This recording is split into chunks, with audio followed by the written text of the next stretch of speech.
Condenser की तरफ लगेगा सी पे, और डी जो होगा वो डिस्चार्ज जो कंप्रेसर के अंदर पाइप लगा डिस्चार्ज का। इस तरह से इनकी फिटिंग होगी कंप्लीट। 4 वे वाल की हमने आरजी फिटिंग बना ली है, ये निशान लगा लिए।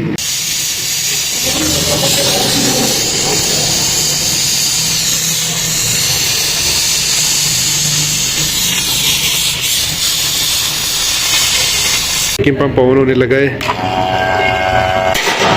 आज हम जिस एसी के ऊपर वीडियो बनाने लगे हैं वो आपके साथ शेयर करते हैं सारी। हमारे पास एक एसी आज आया है जो नॉन इन्वर्टर है, ओनली कूल यूनिट है।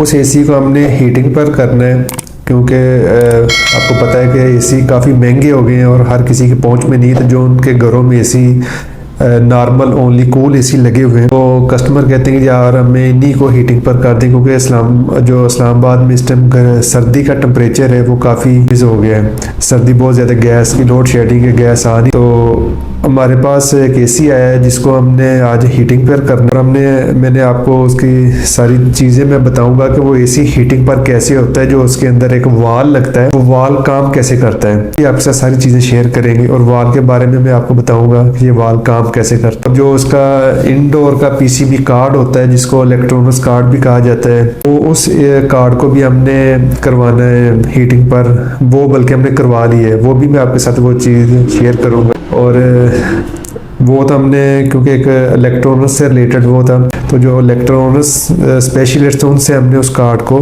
हीटिंग पर कन्वर्ट करवाया। और बाकी का जो हमारा टेक्निकल काम है वो हमने खुद करना है। उसके अंदर 4 वे वाल लगाना है और उसकी सारी अल्ट्रेशन करनी है। सारी हम आपको स्टेप बाय स्टेप चीज़ें वो बताएंगे और दिखाएंगे भी। 4 वे वाल के बारे में मैं आपको बताता हूँ कि ये काम कैसे करता है और इसके फंक्शन क्या है।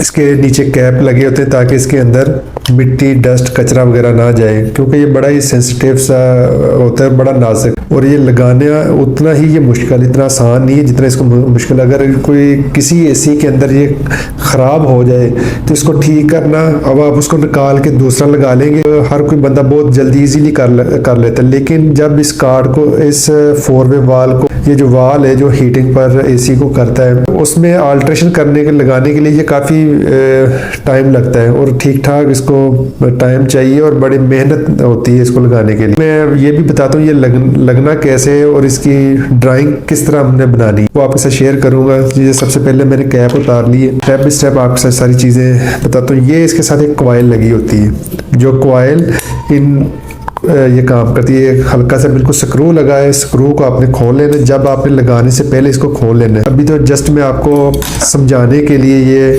उतार रहा हूँ। कॉइल है ये 220 कॉइल है, 220 वोल्टेज इसको चाहिए होते हैं, एसी करंट इसको चाहिए। इसके ऊपर बल्कि लिखा भी है कि 220-240 वोल्टेज पर ये चलती है। ये 220 कॉइल होती है जो ऑपरेट करती है। ये सिर्फ इसको करंट देना होता है इंडोर, वो भी आपके साथ सारी बताता हूँ। ये स्क्रू इधर मैं रख लेता हूँ ताकि ये कहीं गुम ना हो जाए। इधर मैं साथ लगा लेता हूँ इसको।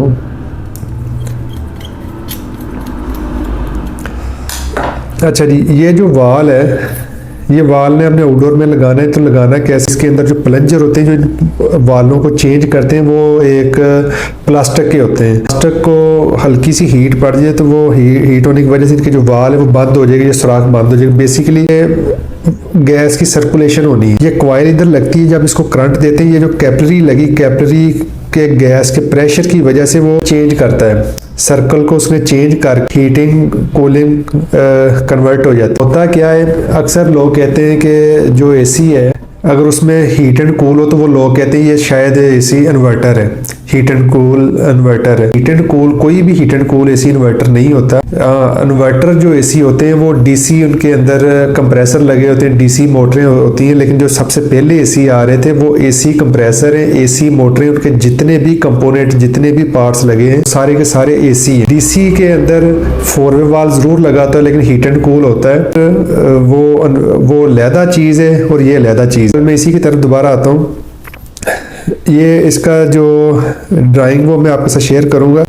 ये इसका फंक्शन ये होता है कि जब आप एसी को कूलिंग पर चला रहे हैं, का सिस्टम अंदर इंडोर जो ठंडी हवा दे और बाहर आउटडोर जो गर्म हवा दे रहे हैं, ये वाल लगाने के जब आपने रिमोट के साथ, रिमोट होता है, रिमोट के ऊपर हीटिंग की ऑप्शन आती है, ये बल्कि अभी हीटिंग का ऑप्शन आ रहा है अगर आपको नजर आ रहा है। तो ये हीटिंग से जब हमने मोड को चेंज करना है तो जो बाहर आउटडोर गर्म हवा दे रहा होता है अंदर कन्वर्ट हो जाएगी, वो अंदर इंडोर से गर्म हवा निकलना शुरू हो जाएगी, आउटडोर से ठंडी हवा निकलना शुरू हो जाएगी। वो सिर्फ जो गैस की सर्कुलेशन चेंज होगी, जो कंप्रेसर गैस पंप कर रहा है तो गैस पंप होके अंदर जा रही जो कैलरी प्रेशर बनाती है कूलिंग का गैस, ठंडी कॉइलों में ठंडी गैस चलती है। इस वाल ने क्या करना है, उस ठंडी गैस को बाहर आउटडोर की तरफ कर देना है ताकि अंदर गर्म गैस जाएगी तो वो ही फिर जो अंदर उसके कूलिंग कॉइल जो उसके वेपोरेटर होता है, वेपोरेटर गर्म होगा, वेपोरेटर गर्म होने की वजह से ब्लोअर में हवा निकलना स्टार्ट हो जाएगी वाल एक लगाने से। क्योंकि एसीओ के इस टाइम रेट बहुत ऊपर चलेंगे, 1.5 टन का जो यूनिट का रेट है नए का वो कम से कम 1.5 लाख से स्टार्ट हो रहा है, 150 से स्टार्ट। अगर ये आप खर्चा करते हैं ये तकरीबन कोई 2500 के राउंड बोर्ड ये वाल आता है। ये वाल आप लगवा लें एसी के अंदर तो आपका वो और ये वाल लगेगा और उसमें गैस लगेगी प्लस लेबर और मजदूरी होगी। काम करने से आपका जो एसी है वो हीटिंग पर कन्वर्ट हो जाएगा, आप गर्म हवा के मजे लेंगे और अपने आप को रिलैक्स रखें। ये वाल की ये इसकी मैं आपको जब हम आउटडोर को खोलेंगे उसके पाइपों की अल्ट्रेशन करेंगे उस टाइम फिर मैं आपको इसके बता दूंगा कि ये जो फंक्शन इसके ऊपर ड्राइंग बनी है वो किस तरह हमने कटिंग करके उस आउटडोर के अंदर लगाना है। ये 4 वाल का फंक्शन था। इसी तरह हमने क्या किया, ये एसी का पीसीबी कार्ड है जो इनडोर के अंदर लगा होता है, इसको इलेक्ट्रॉनिक्स कार्ड भी कहा जाता है, इसको मदर कार्ड भी कहते हैं। इसके अंदर पीसीबी कार्ड है जो कंप्रेसर को कंट्रोल करता है और आउटडोर की जो मोटर है उसको कंट्रोल करना है। सेंसर इसके लगे होते हैं कि जितना आपने कूलिंग के ऊपर जितना टेम्परेचर सेट किया उतनी वो कूलिंग करके बंद हो जाएगा। सेम इसके अंदर हमने अल्ट्रेशन की है।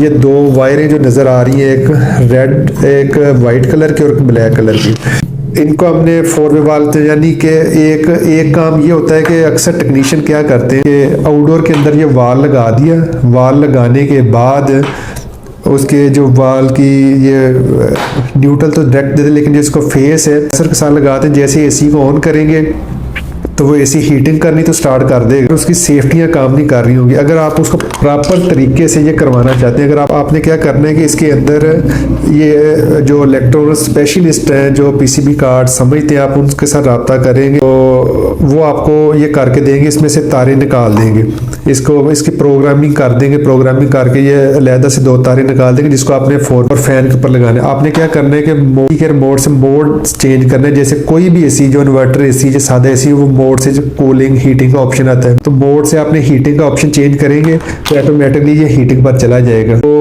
वो ऑटोमेटिकली हीटिंग पर चला जाएगा, हीटिंग पर काम करना शुरू कर दीजिए। जो इसके सेंसर होते हैं इन सेंसरों का मकसद यही होता है, अगर आपने 28 या 29 या 25 पर उसका टेम्परेचर सेट किया है तो कमरे की कूलिंग पूरी होने के बाद वो बंद हो जाए तो आपका जो अंदर टेम्परेचर है वो गर्मी का ज्यादा हो जाए और उसकी जो बॉडी है वो मेल्ट होना शुरू हो जाए, क्योंकि वो प्लास्टिक की सारी बॉडी बनी होती है। इंडोर का जो ब्लोअर है वो भी प्लास्टिक का, तो इसकी बॉडी सारी प्लास्टिक की होती है। अगर वो ज्यादा हीट करेगा वो बंद नहीं करेगा, जो सेंसर ये काम नहीं कर रहे होंगे तो वो उसकी बॉडी मेल्ट हो जाएगी, आग लगने का खतरा है। वो पूरे का पूरा आप प्रोफेशनल किसी टेक्नीशियन से ये काम करवाएंगे, आपको इंशाल्लाह इन चीज़ों का सामना नहीं करना पड़ेगा। नाड़ी बंदे से काम करवाएंगे तो ये चीज़ों का आपको मुश्किलात आपको ये आ सकती हैं।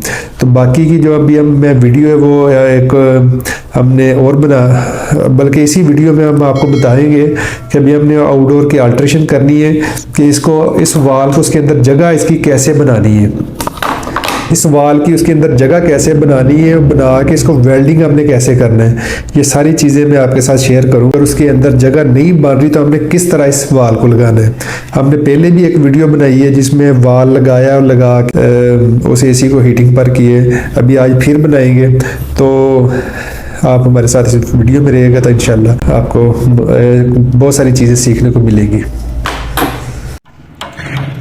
अच्छा जी, अभी हम वाल लगाने लगे हैं, जो इसके अंदर 4 वे वाल हीटिंग का वाल लगना है, उसकी हम अल्ट्रेशन वगैरह कर रहे हैं। पाइपों की कटिंग कर ली है, ये एक पाइप काट लिया जो कंडेंसर लाइन से डिस्चार्ज लाइन में पाइप जा रहा था, इस पाइप को हमने काट लिया। जो दूसरा वाल था सेक्शन लाइन का, जो वाल से सर्विस वाल से सेक्शन लाइन की तरफ जा रहे हैं, उस वाल को भी हमने काट लिए। काट के तभी हम इनकी फिटिंग बनाने लगे। अभी जो हमारा वेल्डिंग प्लांट उसको हमने चालू कर लिया, चला के तो इन पाइपों के कुछ टांके निकाल के इनकी हमने करनी है अल्ट्रेशन। तो वो इनको वेल्डिंग करेंगे, वेल्डिंग के साथ साथ इनकी अल्ट्रेशन करेंगे। क्योंकि जैसे कि मैंने पहले भी बताया था कि जब वाल को लगाते हैं तो काफ़ी सारी जो पाइप होते हैं, पाइपों को उनके जो जेन्युइन फिटिंग होती है, फिटिंग को खोल के उनकी अल्ट्रेशन करनी पड़ती है। इसलिए हम इस पाइप को निकालेंगे, इसका वेल्डिंग निकाल के तो इसकी नई एक फिटिंग पर सेटिंग करेंगे।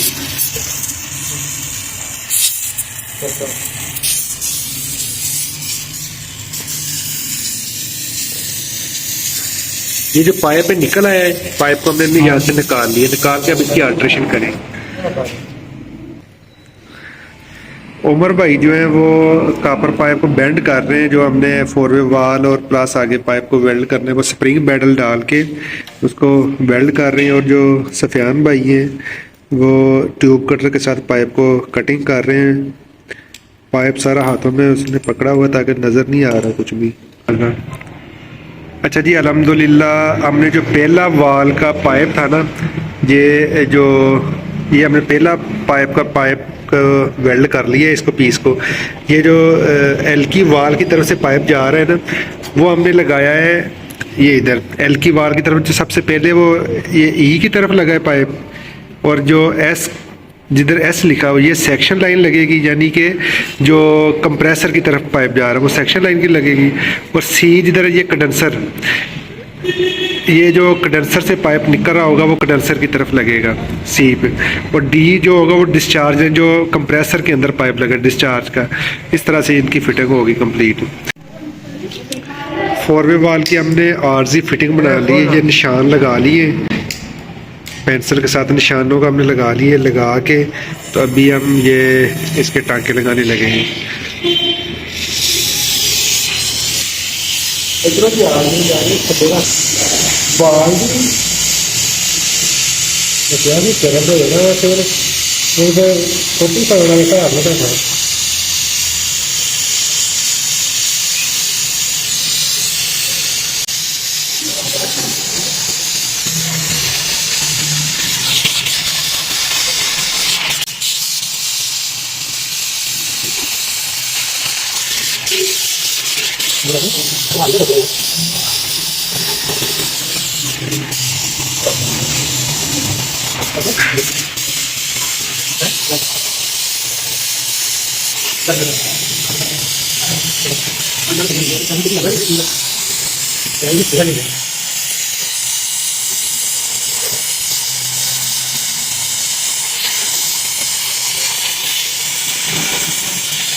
अच्छा जी, 4 वे वाल को हमने पानी में रख के जैसे कि टांके शांके लगा लिए सारे। तो पानी में टांके लगाने का मकसद यही होता है क्योंकि इसके अंदर जो प्लंजर होता है ना, जो इसकी सर्कुलेशन को चेंज करता है, वो होता है प्लास्टिक का। तो क्योंकि वो मेल्ट ना हो जाए इसलिए इसको पानी में रख के टांके लगाते हैं। अभी हम इसको आउटडोर के अंदर फिट करने लगे, फिट करके इसको फाइनल इसके टांके लगाते हैं। अले लगा दो। अभी हम इनको फाइनलाइज करने लगे टांके लगा के।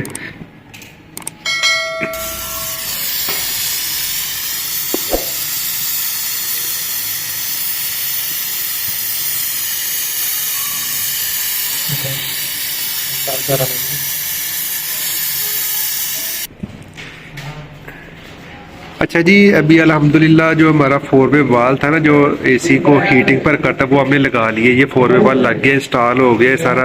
पाइपों की वेल्डिंग शेल्डिंग सारी हमने कर ली है। तो अभी मैं इसका थोड़ा सा आपको बताता हूँ कि हमने किस तरह इसकी फिटिंग की है। जो इसके ऊपर डायग्राम बनी हुई है ना, जैसे कि इसकी ये ई है, ये ई साइड का पाइप, ये हमने सीधा लगा जो सेक्शन लाइन है, जिससे जो यानी कि आधी का पाइप जो सेक्शन लाइन है, जिधर से ये सेक्शन लाइन, ये पाइप सारा जाके लगा है ई तरफ, यानी कि एल की साइड। ये हम मैंने जो इसका शॉर्टकट रखा हुआ, ये एल की साइड की तरफ लगा है।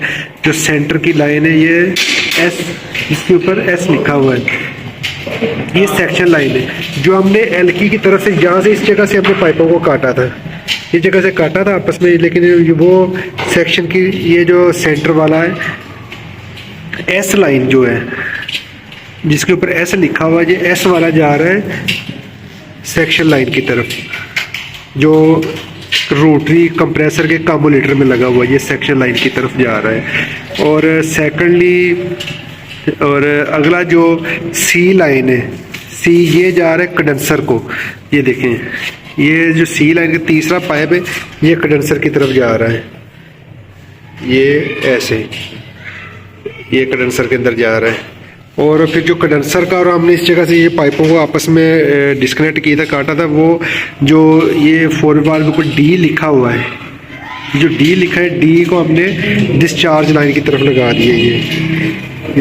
ये कंप्रेसर के ऊपर जो डिस्चार्ज का पॉइंट, उसके ऊपर इसको लगा दिए।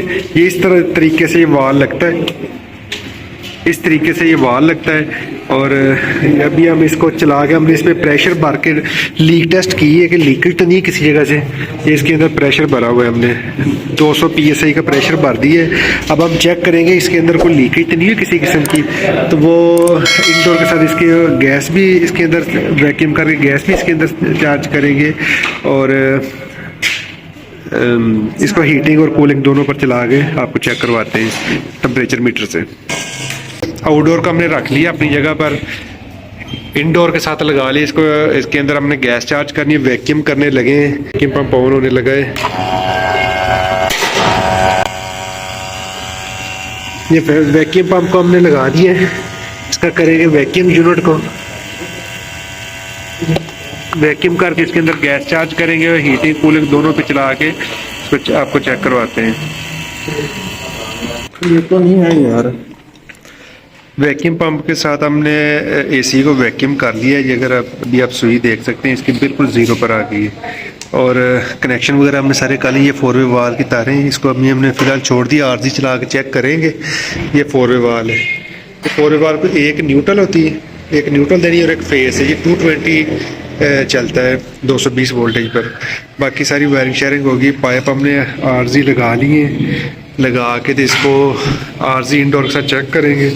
और टेम्परेचर मीटर भी हमने सेट कर लिए। ये ऊपर का जो इन बता रहा है वो यानी कि एक इन टेम्परेचर, एक आउट टेम्परेचर। आउट टेम्परेचर जो है वो इस सेंसर का है। इस सेंसर को जैसे मैं ये हाथ के साथ पकड़ूंगा, मेल्ट करूंगा, तो वो अपना टेम्परेचर बढ़ाना शुरू करूँगा। अभी मैं इसको हीट दे रहा हूँ ना, तो टेम्परेचर बढ़ना शुरू हो गया। वो 22 पर चला गया। ये जो सेंसर, ये सेंसर का टेम्परेचर बेसिकली हमने एसी के अंदर इसलिए मैंने रखा है ताकि इसको चेक करने के लिए कि इसका हीटिंग का टेम्परेचर कितना इसके ऊपर शो हो रहा है। ये आप देख सकते हैं वो 25 पर चला गया है। और 18 टेम्परेचर है इन, और आउट जो सेंसर है जो ये सेंस कराएगा तो ये 25 शो कर रहा है।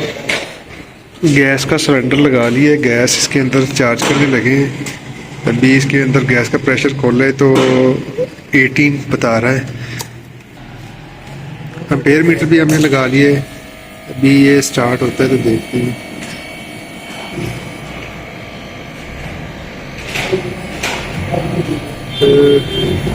गैस जाना शुरू होगी। ये 4 एम्पेयर ले रहा है और इसका जो टेम्परेचर है वो भी ये सेंसर हमने रखा हुआ है। तो आउट टेम्परेचर हमने चेक करने का, आउट अपनी कूलिंग पर कितना टेम्परेचर शो करता है।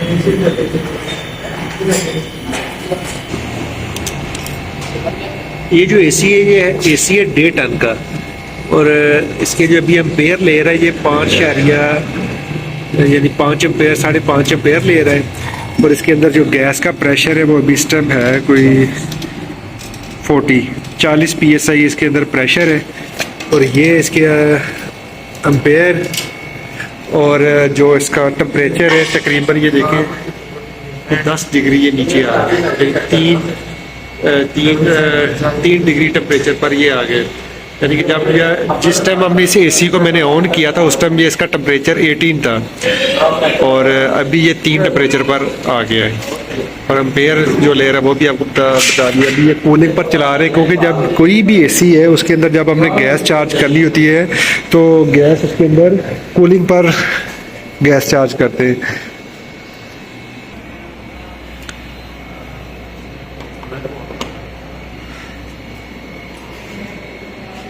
अच्छा, अभी हमने एसी को हीटिंग पर ऑन कर लिया है तो आरजी चला के चेक करेंगे। अभी इसका टेम्परेचर जो है वो बढ़ना शुरू हो गया है।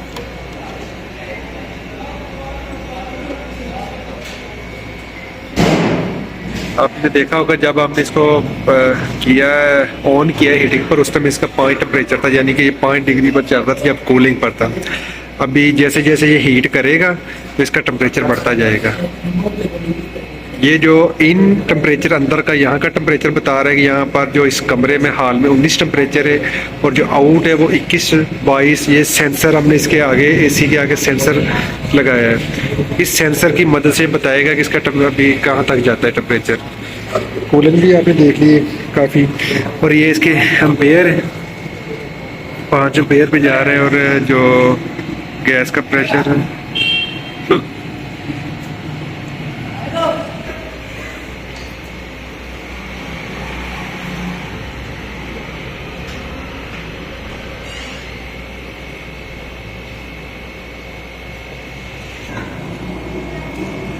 अच्छा। अभी जो यहाँ पर टेम्परेचर है, टेम्परेचर ये देखें कि 19 टेम्परेचर है इस हाल का, लेकिन जो हीटिंग का टेम्परेचर है, हीटिंग का टेम्परेचर अभी इस टाइम 40 डिग्री टेम्परेचर पर आ गया। और अल्हम्दुलिल्लाह एसी जो हमने हीटिंग पर किया था बड़ा फर्स्ट क्लास सही चल रहा है। पीसी के साथ इसकी गैस पंप डाउन कर लेंगे और ये इसके एम्पेयर है 7 एम्पेयर पे चल रहा है, क्योंकि हीटिंग के ऊपर कूलिंग की निस्बत हीटिंग के ऊपर एसी के जो एम्पेयर वो करंट थोड़ा ज़्यादा लेते हैं, क्योंकि इसका हेड प्रेशर बढ़ जाता है। अच्छा तो गाइज अभी हम इस एसी की गैस पंप डाउन करने लगे हैं। सबसे पहले आपने क्या करना है, जो डिस्चार्ज लाइन है 1/, जिसको 1/4 भी कहते हैं, सबसे पहले वो उसकी हल्की बंद करनी, फिर बाद में आपने आधी की करनी है, यानी कि जो बड़ा पाइप उसकी हल्की बंद करनी है तकरीबन कोई 1 मिनट बाद, या गेज लगा लें। इस तरीके से फिर आप उसकी गैस को एसी के अंदर स्टोर कर सकते हैं। आज का हमारा काम हो गया कंप्लीट। ओके, अल्लाह हाफिज़।